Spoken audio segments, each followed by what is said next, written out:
There is a persistent myth in economic policy circles, one that re-emerges whenever trade imbalances become a hot political topic.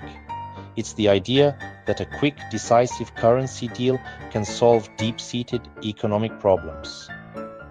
If only a few powerful leaders could gather in a room and agree to revalue their currencies, trade deficits would vanish. Manufacturing jobs would return and all would be well. The reality, however, is far more complex and often more painful. While a coordinated deal can indeed move exchange rates, sometimes dramatically, smooth adjustment, catastrophic meltdown depends almost entirely on the domestic policy choices that countries make in the aftermath. The story of the Plaza Accord offers the most potent cautionary tale on this front. An exchange rate is not just a number, it is a powerful price that ripples through an entire economy. Forcing it to change sets off a cascade of consequences. For a country with an appreciating currency, exports become more expensive and less competitive on the world stage. Imports become cheaper, putting pressure on domestic producers. To understand the drama that unfolded, we must first set the stage of the mid-1980s.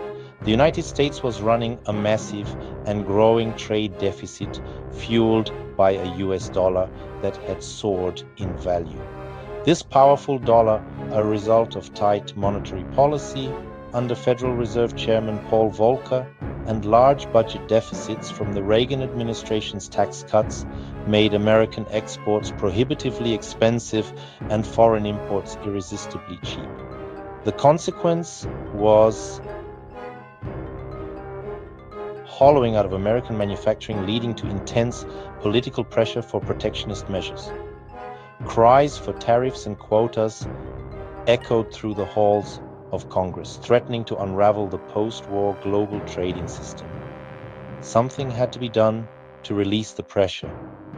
On a crisp autumn day, September 22nd, 1985, the finance ministers and central bank governors of the 5 largest economies of the time gathered at the iconic Plaza Hotel in New York City.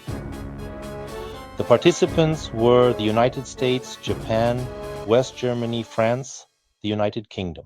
The aftermath of the Plaza Accord presented both Japan and West Germany with the same fundamental economic challenge. The rapid appreciation of the yen and the Deutsche Mark acted as a powerful brake on their export-driven growth models. For companies like Toyota and Siemens, the cost of selling their products abroad shot up overnight, slicing into profit margins and threatening market share. A Japanese car, a German machine tool, competitive in the American market in August 1985, was suddenly much more expensive by the autumn of 1986. Both nations saw their trade surpluses shrink, faced a manufacturing slowdown and rising unemployment. The shock was symmetric, but the responses could not have been more different. In Japan, the policy reaction was swift. Aggressive monetary easing. The Bank of Japan. The policy choices made by Japan in the wake of the Plaza Accord had intoxicating and ultimately catastrophic consequences. An appreciating yen, which dampened export prospects, and incredibly low interest rates. Corporations, flush with cash, finding it difficult to justify new factory investments, turned to financial speculation, Zytec financial engineering. Cheap credit from the Bank of Japan fueled a frenzy of borrowing. Banks, encouraged by regulators confident in land as collateral, lent aggressively. A torrent of money had to go somewhere. It flooded into stocks, it flooded into real estate, inflating a massive asset price bubble. By the late 1980s, the numbers were fantastical. The Nikkei 225 quadrupled between 1985 and its 1989 peak. Land values exploded to absurd levels. The land under Tokyo's imperial palace was said to be worth more than all real estate in California. An illusion of wealth took hold. Companies felt rich from soaring stock portfolios. While Japan was inflating its catastrophic bubble, West Germany was navigating the post-Plaza world with a characteristic sense of caution and discipline. The Bundesbank's steadfast refusal to engage in the kind of radical monetary stimulus seen in Japan was the single most important factor in its different outcome. By keeping a firm hand on the monetary tiller and prioritizing its long-standing mandate of price stability, it prevented the creation of a credit-fueled asset bubble. There was no nationwide mania for stocks or real estate. German banks did not engage in the same level of speculative lending, and German corporations did not divert their focus from their core businesses to financial engineering. The foundation of the economy remained solid, even as the winds of currency appreciation blew strongly. Without the easy fix of cheap money, German industry had to adapt to the strong Deutsche Mark the hard way by becoming better. The shock of the appreciated currency acted as a powerful incentive for firms to increase productivity, improve quality, and innovate. They could no longer compete on price alone, so they had to compete on value. This meant investing in research and development, streamlining production processes, and focusing on high-end, specialized manufacturing where German engineering excellence could command a premium price. The country's system of vocational training and its strong collaborative relationship between management and labor unions, social partnership, helped facilitate this adjustment at the firm level rather than through macroeconomic manipulation. Furthermore, Germany's economic story was soon to be dramatically reshaped by a seismic geopolitical event. Fast forward to the present day, and the echoes of the 1980s are unmistakable. The United States once again faces a strong dollar and persistent trade deficits, particularly with China. Political pressures to protect American industry are mounting. Out of this environment has emerged the concept of a Mar-a-Lago Accord.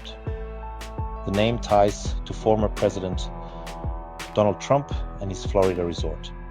It imagines a future administration using political leverage to weaken the dollar versus major partners. The logic mirrors Plaza. A strong dollar hurts American jobs, so the plan is to get partners to strengthen their currencies.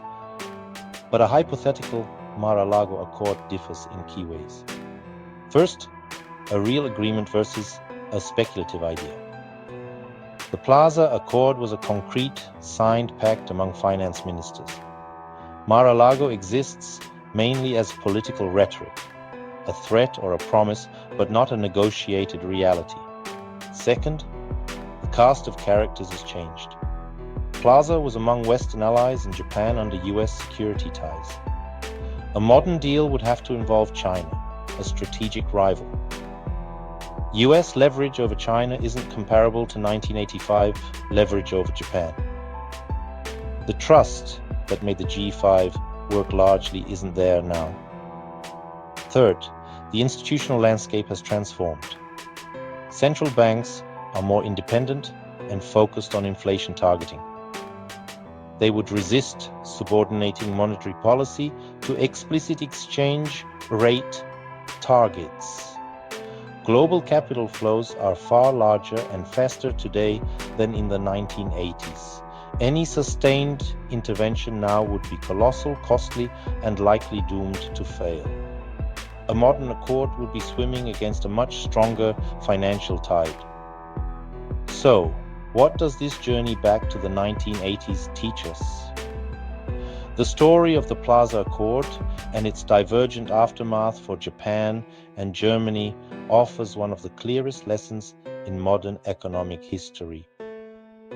Coordinated deals can move exchange rates, but domestic policy choices determine the ultimate outcome.